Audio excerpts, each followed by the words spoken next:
በስመ አብ ወወልድ ወመንፈስ ቅዱስ አሐዱ አምላክ አሜን።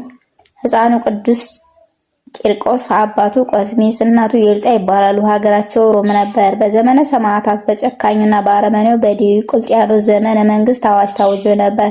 ይህም በ303 ዓመተ ምህረት ነበር። በዚህ ጊዜ ብዙ ክርስቲያኖች ተሰደዱ። ቅድስት ዮልጣም የ3 ዓመት ልጇን ይዛ ወደ ኢቆንዮን ሸሸች።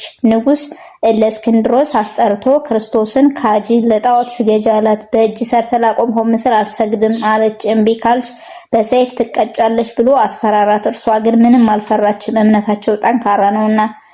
በብረት ጋን ውሃ አፍልታችሁ ከዚያ ውስጥ ጣሏቸው ብሎ አዘዘ። የውሃው ፍላት እንደ ክረምት ነጎድጓድ ከ4 እስከ 15 ክንድ ያህል ይፈላ ነበር። በፈላው ውሃ ሊጨምሯቸው ሲወስዷቸው የዮልጣ ልብ በፍርሃት ታወከ። በዚህ ጊዜ በቅዱስ ቂርቆስ ላይ መንፈስ ቅዱስ አድሮ የእናቱን ፍርሃት አስወገደ። እናቴ ሆይ በርቺ፣ ጨክኝ፣ አናንያን አዛርያንና ሚሳኤልን ያዳነ አምላክ ያድነን የለምን እያለ እናቱን እያደፋፈረ ከሳቱ ቀረበ። እርሷም ጨክና በፍጹም ልቧ ተያይዘው ከፈላው ውሃ ገብተዋል።